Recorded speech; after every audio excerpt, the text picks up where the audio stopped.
Hello and welcome back to the channel. I'm Dawn. And I'm John, and together with the two running brooms.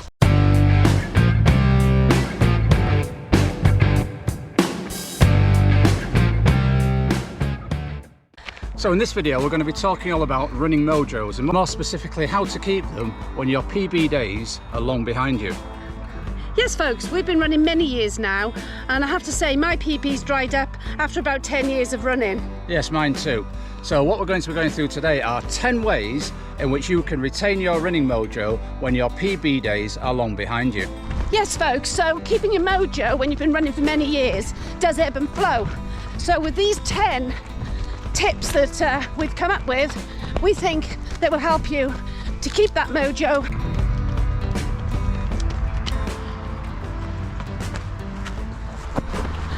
So guys, tip number 1 is all about age category bests. So age category bests run in 5-year age bands. So you have 5 years to actually work on getting best times for that category you're in. For instance, at the moment, I'm in the female 55 to 59 category. So yes, if you enter a race or in fact do parkruns, you'll see yourself categorised, for example, as a male 50 or female 35. So have a look at what band you're in and then try and hit, as Dawn says, better times as you move through that band. For example, I'm a male 50 and I'm looking to run a personal best in that category for the 5 kilometre distance. So tip number 1, age category bests. So point number 2, and closely related to age group bests, is something we call age grading. Those who've done parkrun will be familiar with the fact that when you get your email, as well as giving you your time and the position in your category, also contains something called your age grading percentage. What this is, basically, is how well you've performed against the person who's run the fastest time in that distance for your age and gender. So for example, in our current 5k training series, and please do follow that if you're not doing so already, Dawn is targeting a 90% age grading. So 90% age grading is exceptionally good. You'll find very few runners being able to achieve that. I think last time you did 89, didn't you? I did, yeah. When I was running at my best, I would get into the low 80s, but whatever your standard of running is, you can always have a look at your age graded percentage and work on improving that. And the great thing about that is, as you get older and older, and probably slower and slower in most cases, you can still increase that percentage year on year. And the good thing about it as well is that you can look at your age grading across all the distances. So it's not just 5k, you can look at it 10k, 10 miles, half marathon, marathon. And they also have age grading for track races as well. So if you just do a Google search and look for age grading, WAVA age grading, you'll find various sites which can give you an age graded percentage for your running time. So tip number 2? Age grading. So tip number 3 to keep your running mojo is to try and run in different places. Now when you're a regular runner like we are, many runs take place obviously within a short radius of our front door.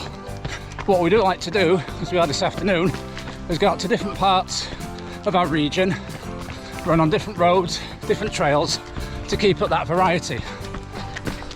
Yeah, so one way that we've actually increased our running in different places is by doing parkrun tourism. That's taken us literally all over the country.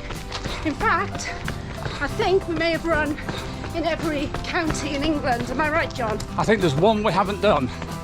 As well as parkruns, when we go on holiday to different places, we like to find out if there's any local races, either ones we've done before, ones that haven't, in order to enter and experience racing against different people in different areas.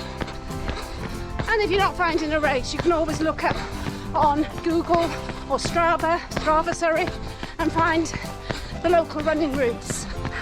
So tip number 3 is find different and varied places to run. So tip number 4 is try to enter some races that are not non-standard distances. For instance, last week we did the Buxton Carnival 4-mile race, and that was wonderful because you're not competing against times you've done in the past. You're just out there to do the best you can on that course on that day. So if you look out there, there's all sorts of weird and wonderful race distances on the road. There's 7-mile races we've done, 9-mile races we've done, 14-mile races, and if you want to go off-road, there's all sorts of distances, some of them non-specified or approximate. So if you find your PBs are going and you want to retain your mojo and don't want to run a 10k X seconds or X minutes slower than you used to, then find a different distance or different surface to run on. So tip number 5 is to invest in some good wrist running technology, like my trusty Garmin here. When we both started running, there were no such things. If you wanted to know how far you'd run, you'd have to get in the car after you run and drive round. So yes, these devices, your Garmin, your Coros, as many others out there, can track all sorts of data, as well as just how fast you're running and how far you're running. They can track your heart rate over time. They can give you what they think is your overall fitness level or your VO2 max. So if data is your thing and you want to retain your running mojo, invest in a good quality wristwatch. And allied to that, there is lots of apps out there, such as Strava, Garmin Connect, and I'm sure there's one from Coros too. There is, yeah. And that, dear friends, can crunch all the data for you. You have great fun on a daily basis, tracking lots and lots of information. Yes, one of the fun things about Strava in particular is something called segments. And a mojo tip there is to find a segment, which could be in your village or your town, from a particular post box to a pub, say. You find somebody might have made a segment out of it, and you can see how far up that segment leaderboard you can get. A race but not a race. All on your own, but not on your own. Schrodinger's race. So next tip is to find some weird medieval stones to sit on in the middle of a field. No. No, really, it's to run with other people. Yeah, so tip number 6 is find other people to run with. This may be colleagues at work who arrange to have an early morning run or a lunchtime run or an after work run. Or it may just be going to a community group such as parkrun. But yeah, get out there, find different people to run with. Yeah, we often find when motivation is low and mojo is low, the fact we've arranged to run with a friend actually gets us out there and to meet somebody and enjoy their company. Yeah. And one place that you can find lots of people to run with will be a local running club. We'll come on to that one in a bit. So tip number 6 is find someone else to run with. That will keep your running mojo.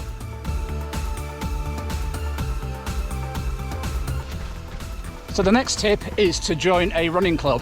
When I look back at my running career, the best thing I ever did was join a club fairly early on.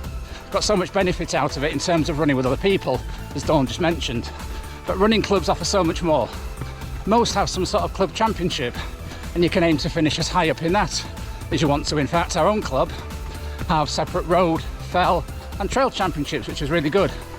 Other things running clubs can offer in terms of maintaining your mojo is club standards. Our club has a set of bronze, silver and gold standards for each 5-year age band that Dawn mentioned earlier.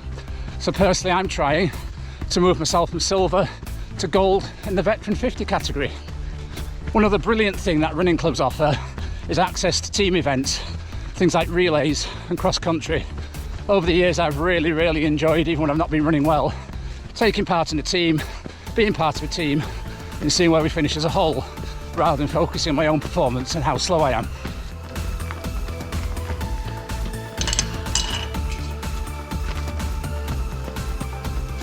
Tip number 8 is to volunteer. So do something in the wider community.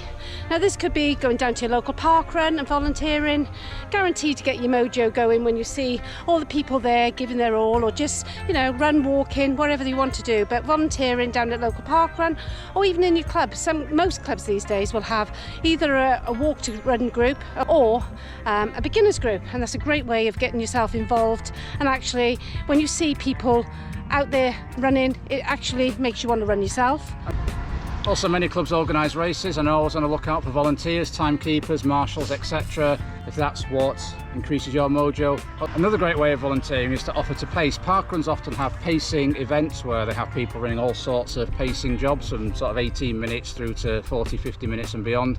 Also, there are organisations out there, I know there's one in Yorkshire, where for the big races such as the Yorkshire Marathon, the Leeds Marathon, they're after paces for like 3 hours, 3 hours 20, etc. So pacing is another great way of volunteering, increasing your running mojo, helping other people hit their times, even though your PB times may be long gone.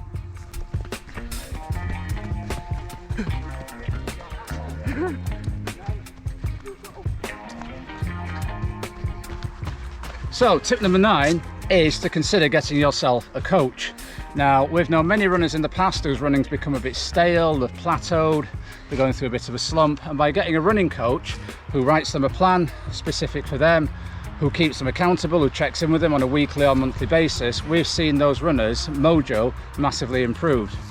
So we ourselves are now coaches, and we have seen this growth in motivation in the runners that we have coached. They're eager to get out there, they're accountable, they want to talk about their running. Yeah, having a coach is a really, really good motivational tool. And as coaches ourselves, as Dawn just mentioned, it actually increases our motivation. Watching those people improve has actually motivated me in coming back from a long series of injuries and layoffs. So if you are interested in some running coaching, please check out the link below, which gives you a link to our coaching running website. So our final tip number 10, is to watch running YouTube channels. That's right, when we were going through a bit of a slump in our running, me in particular, we came across running YouTube. So many fantastic creators out there, so many great runners, so much motivation out there on running YouTube. It really has transformed particularly my interest in the sport and led to the creation of this channel. So if you do like watching running YouTube, why not become one of the 1,000+ subscribers this channel has now reached? And thank you to all of you out there who have already subscribed, and hit that subscribe button and enjoy more of our running, racing, training and coaching content. And of course guys, if you're really, really eager, you could create your own channel and become a running YouTuber yourself. And if you do, let us know.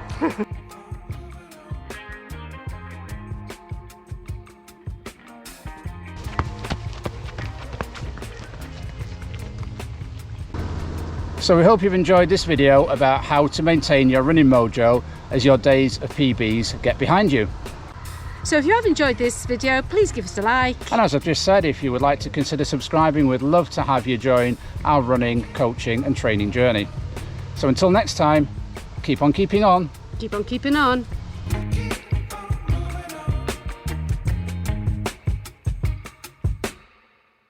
Keep on moving on.